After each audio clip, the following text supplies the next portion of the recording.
Hi AP Stats. We're going to do another example and then learn how to do this in our calculators. So what percent of Nadal's first serves are between 100 and 110 miles per hour? As a reminder, we were told yesterday that the mean speed is 115 with a standard deviation of 6. So I'm going to start by drawing a normal distribution with a mean of 115, and I'm going to label my marks 1, 2, and 3 standard deviations above the mean. If I add 6 to each side, we're at 121, 127, 133, and below would be 109, 103, and 97. Now, if we are looking for what percent are between 100 and 110, well, 110 is about right here, and 100 is about here. We are looking for this area here.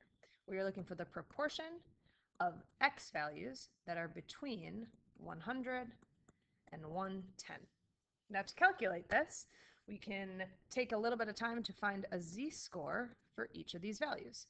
So for 100, we would take the value 100 minus the mean 115 all over the standard deviation of 6 to get a z-score of negative 2.5.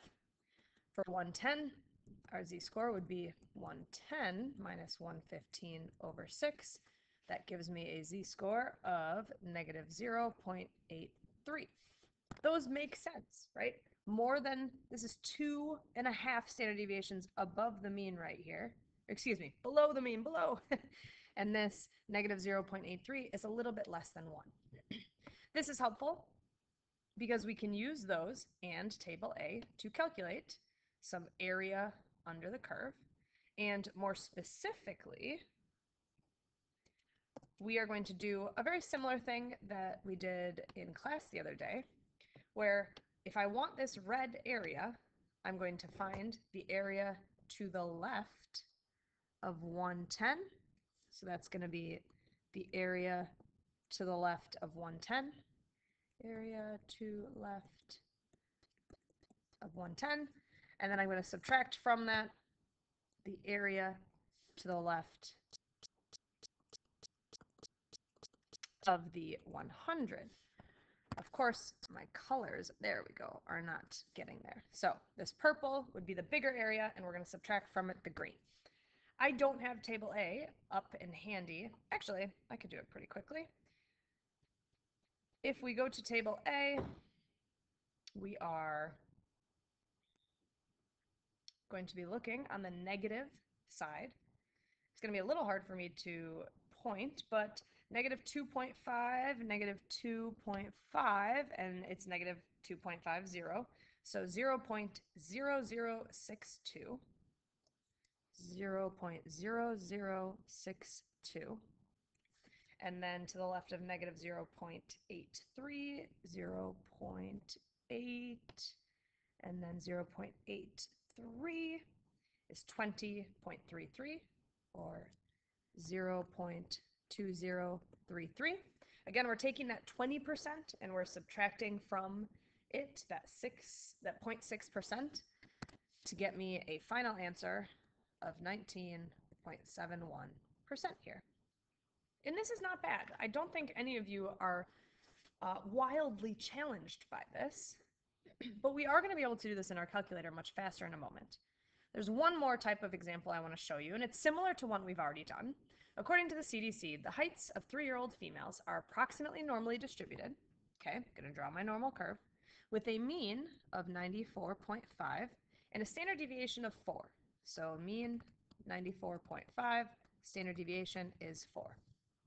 What is the third quartile of this distribution?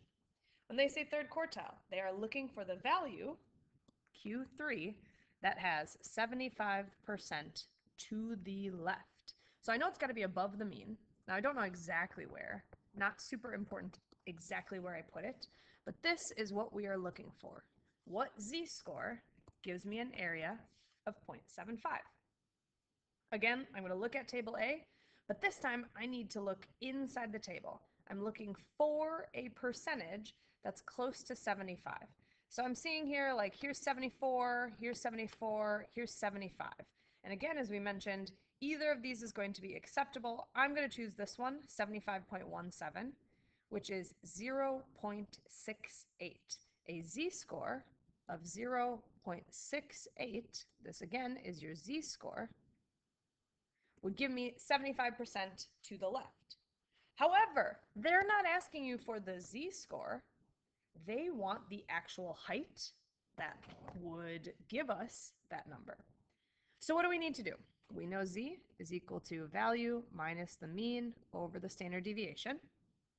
And so I'm going to use the information I've been given to solve for the value in question. Our z-score, 0.68, is equal to value minus our mean of 94.5 all over the standard deviation of 4.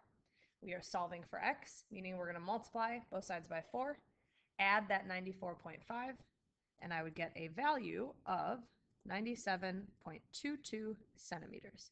That is a height that is the 75th percentile. That is Q3. This is all really great, but I want to show you how we can do all of this in our calculators. So in our calculators, there's 2 different calculator commands that will help us really quickly. They are normal CDF. The C stands for cumulative. And of course, the normal is telling us like what type of distribution we're looking at. To get here, we are going to go to the variables place in our calculator, but more specifically, the distribution place, which is actually second vars variables. So we're going to the distribution, and we want, again, normal CDF. C stands for cumulative. PDF would be particular. We don't want that. So if, I'm going to go back to the page for a second, the problem that we first had was what percent of Nadal's serves are greater than 120. So his mean was 115, here's 120, and we want to find the area to the right. The standard deviation was 6. So that's my picture. That's what I want to find. I can go to normal CDF, and I can ask the calculator to do this calculation. When I go in here, it asks us for a lower, upper, mean, and standard deviation. The lower and upper are telling us the lower bound of the area. This is our lower. And then the upper bound would be right here, upper bound. So our lower is pretty clear. Our lower here is going to be 120. We know that that's the low end of this distribution. Now the upper is a little bit trickier because we could calculate what 1, 2, and 3 standard deviations are, but you don't even have to do that. If you have a distribution that is shaded all the way to one side, that there is not a clear stopping point, you are going to put in an arbitrarily large number. So I usually put in 9,999. Here, our mean was 115, and our standard deviation was 6. You are going to ask your calculator to calculate this, and we are getting virtually the same answer that we got when we did it using table A. When we did this problem, I'll go back, we got 20.33. In the calculator, notice we are getting an ever so slightly different number. We got 20.23 instead of 33. The difference here is that, as I mentioned in class, table A only gives a portion of the values. It's not very good at giving so much detail. So we can again try our other problem that we did with Nadal's serves that are between 100 and 110. In that case, those are going to be our lower and our upper. So I go back to my second distribution. I want normal CDF cumulative. My lower this time was 100. My upper was 110. My mean and standard deviation are the same. And I'm going to calculate it to be the 19.61% that we basically calculated before. Again, in table A, we're not going to get as much detail, so we got 19.71. Those differences are negligible. You do not need to stress about those being ever so slightly different. Couple notes on the calculator commands. The first is, I want you to use them. It is much faster than using table A. We should know how to use table A for if our calculator breaks, but you should automatically assume I'm going to start with the calculator. The other thing to note is to show your work, because you need to put something here. Here are the things you should do. You should write normal CDF, and then you are going to list the words lower, what I'm putting in for my lower, upper, what I am putting in for my upper, mean 115, and standard deviation 6. This is necessary work for you to get credit. You need to tell your reader what you are doing in the calculator. Now, the last problem we did was this heights. And guess what? You can also do that in your calculator. It's in the same location, so second variables, but this time we're going to go inverse norm. Here, we are asking the calculator what value has an area of this much to the left, right, or center.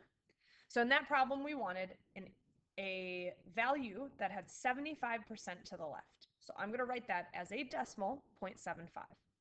The mean of our example was the 94.5, and the standard deviation was 4. The tail was going to the left. That was 75% to the left. You are going to click enter and calculate. Again, virtually the same answer as what we had here. When we did it by hand, we calculated 97.22 centimeters. Notice your calculator is really close to that, 97.197 or 97.2. Again, the differences come in the way that table A is limited by only 2 decimal places on the z-scores. For the rest of the hour, your job is to practice this. Practice this using table A, practice this using the calculator, get familiar with z-scores. Help each other, and good luck.